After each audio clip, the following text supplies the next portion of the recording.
The scorching summer sun blazed through the windows, turning the house into an oven. That afternoon, the silence felt heavier than usual. I stood in the kitchen, chopping fruit for a salad, trying to distract myself from the emptiness. My husband, Daniel, was always gone, lost in his demanding job, leaving me to fill the hours alone. I had grown accustomed to the loneliness, but today felt different. Then, my 22-year-old stepson, Ethan, walked in. His presence was like a burst of energy, brightening the dim room.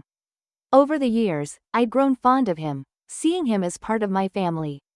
But lately, I'd noticed subtle shifts in his behavior. The way his gaze lingered a second too long, the way he'd find excuses to be near me.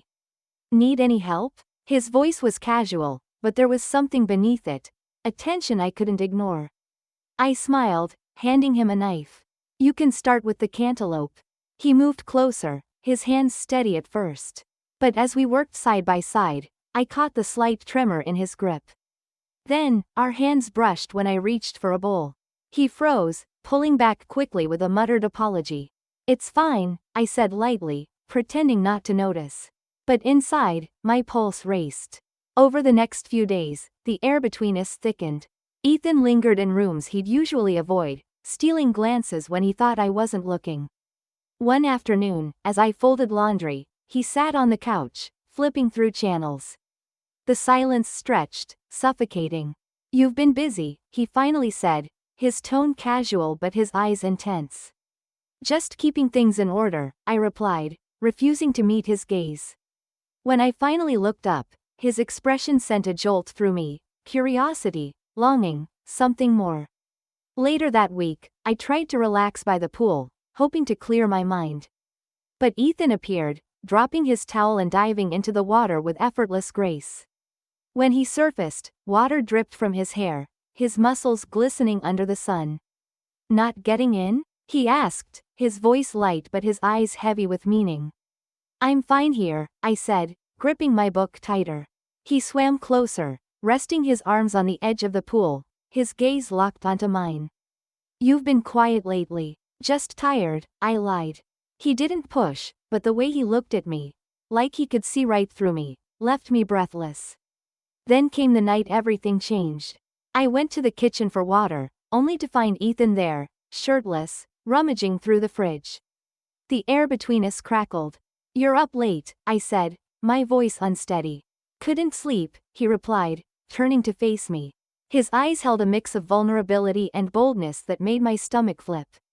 Then, the words tumbled out. Do you ever feel like you're meant for something else?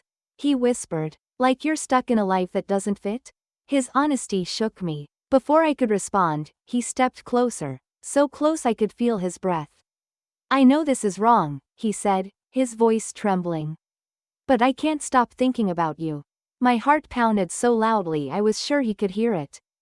We can't, I whispered. But when his fingers brushed my arm, it burned. And when he kissed me, tentative at first, then desperate, I didn't pull away immediately. The guilt hit me like a wave. I broke the kiss, tears in my eyes. This can't happen. The next morning was agony. Daniel chatted obliviously at breakfast while Ethan and I avoided each other's eyes. Later, Ethan cornered me in the living room. I'm sorry, he said, regret heavy in his voice. But I can't pretend I don't feel this way. It doesn't matter what we feel, I said firmly. We can't do this to Daniel. His face twisted in pain. I don't want to hurt him. But you're the only person who's ever made me feel like this. Before I could respond, the sound of Daniel's car pulling in shattered the moment. Ethan fled to his room, leaving me standing there, my heart torn between loyalty and something I couldn't name. Lines had been crossed, boundaries shattered, and now, I wasn't sure what I would do next.